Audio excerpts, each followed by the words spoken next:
okay, which is Latin for a meeting. These people would meet together, and they came up with ideas like the first fire department, the first paved roads. We can go down the list of hospitals. Anybody heard of the Franklin stove before? Street lights. So today I'd like to call this the junta. We're like-minded individuals, and we all have the same goal. How do we make more money? That's what it's about today. How do we take care of our customers? Thus today, the topic, our marketing makeover. So let's begin, and I say welcome to the junta. Does everybody have their worksheet?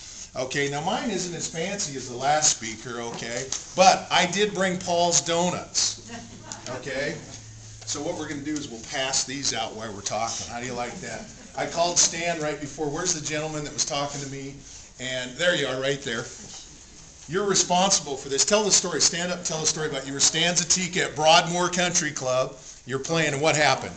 Take one, pass it. I was playing with Stan. You got to stand up. This is a marketing class. I was playing golf with Stan Tika, and he messed up practice, so I looked at him and said, "Oh, Stan!" There you go. You Oh, have to watch Stan. some local TV. All right. So I called Stan and I said, hey, I got a 911, bring us some donuts, and they brought them over in a hurry. So I appreciate Stan doing that. All right, so if everybody has their workbook, and I put little icons, the top one says open for business, all right? The first number you want to fill in is 90%. 90% of new businesses, and I hope you guys don't mind, I walk around a lot. I like to come and have some eye contact. But 90% of new businesses go out of business in the first year. Wow, that's kind of scary. And a lot of people say to me, how come that happens? Well, we're going to get to that when we move down to the triangle of doom. But here's what's even scarier is 80% of those that make it in the first year, they go out of business in the next 3 years because they quit marketing. So that 10% that makes it, they go, man, we're doing such a great job. Why don't we make more cash flow? Let me ask you this. Does McDonald's quit marketing?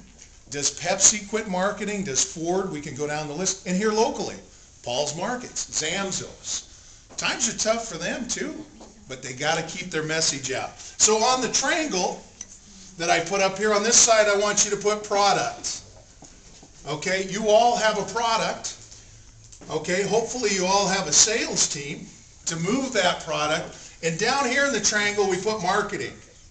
Okay, here's the problem. Most of us work on our product, we work on our sales team, and we say, Dave, when we get it going, find my eraser, we'll start marketing. What do we have here? We got a hole, a big hole, and that goes back to, now you know why 90% of the businesses, new businesses, go out of business in the first year. They don't market, okay?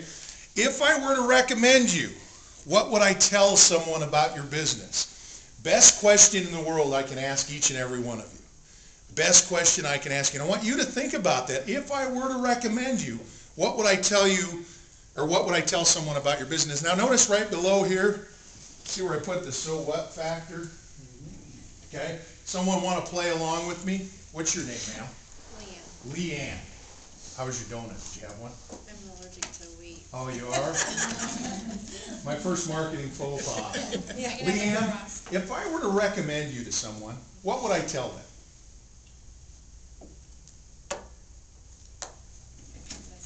That's a good question. Okay? Now, I'm not putting her on the spot, but 90% of us are like that. And we put things like, we're honest, we're ethical, we've been in business for a long time. Here's a good one. Anybody say this? We're local. We're local.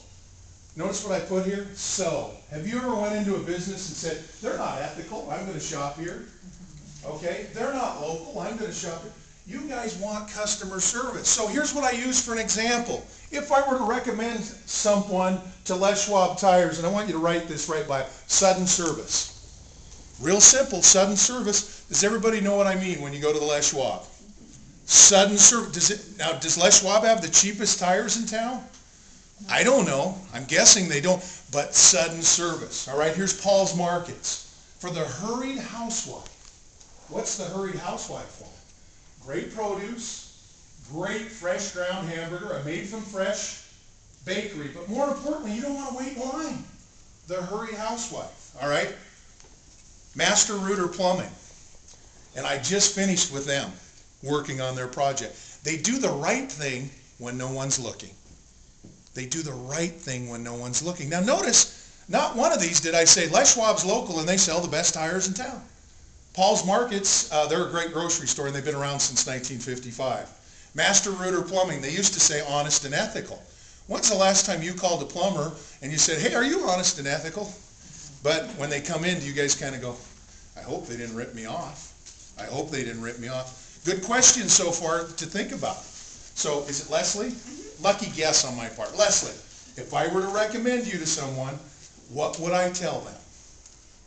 The Better Business Bureau is all about trust. Okay? It's all about trust. Now where am I going? What do you guys think about that? Kind of so-so on it. Okay? Not that it's a bad thing, but these are good questions. So let's go to page 2. Let's go to page 2. Here's your homework. How do you like I give you homework?